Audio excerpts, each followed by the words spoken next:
Hello friends. Life में कहीं ना कहीं हमने इस बात पर जरूर डिस्कशन किया होगा कि किसी भी वस्तु या काम की क्वांटिटी ज़्यादा इम्पोर्टेंट है या फिर क्वालिटी। जैसे कि अगर मैं आपसे कहूँ कि आपके पास दो ऑप्शंस हैं।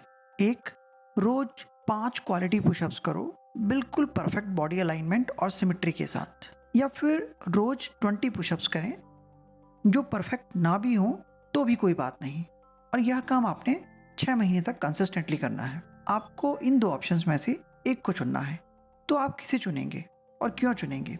आप सोचिए और कमेंट में अपने चूज किए हुए ऑप्शन को बताइए कि क्यों वह ऑप्शन आपने चूज किया। चलिए तब तक एक छोटी सी स्टोरी से क्वालिटी और क्वांटिटी के फर्क को समझते हैं।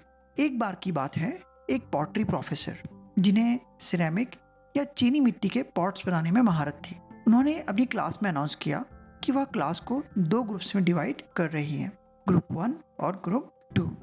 उन्होंने कहा कि दोनों ग्रुप्स पॉट बनाएंगे, पर ग्रुप 1 को उनके द्वारा बनाई हुई पॉटरी की क्वांटिटी के आधार पर इवेल्युएट किया जाएगा और ग्रुप 2 को उनके द्वारा बनाई हुई पॉट की क्वालिटी के आधार पर।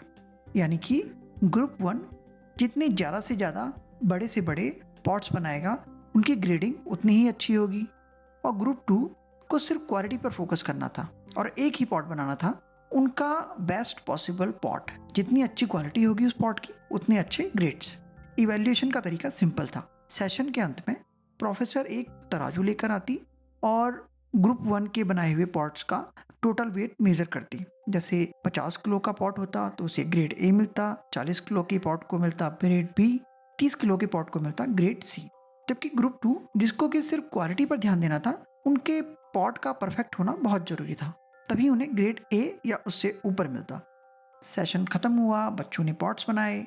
सभी स्टूडेंट्स नर्वस होकर वेट कर रहे थे कि कौन सा ग्रुप बेहतर परफॉर्म करेगा। खैर, ग्रेडिंग का समय आया और एक नया ही आउटकम या फैक्ट निकल करके आया।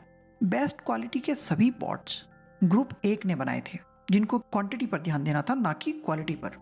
जबकि ग्रुप 2 के पॉट की क्वालिटी ग्रुप 1 से कहीं पीछे थी।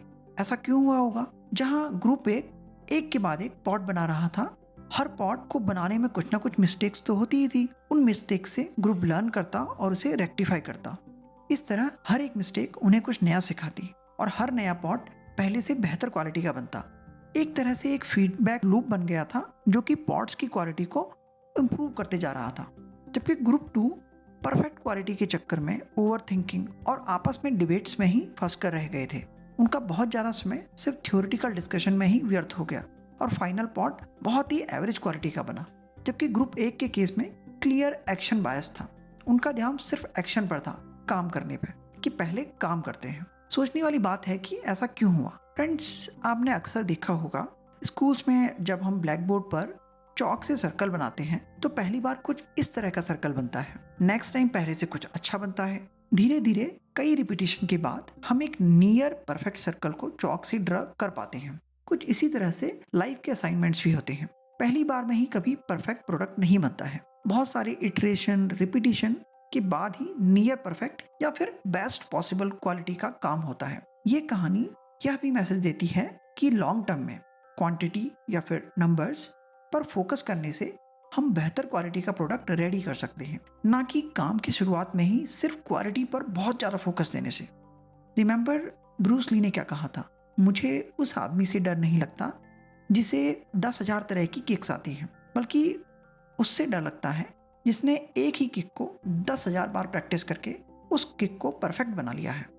फ्रेंड्स, आई होप कि आपको ये स्टोरी अच्छी लगी होगी। इससे लर्निंग्स भी। Keep visiting the good life. फिर मिलते हैं।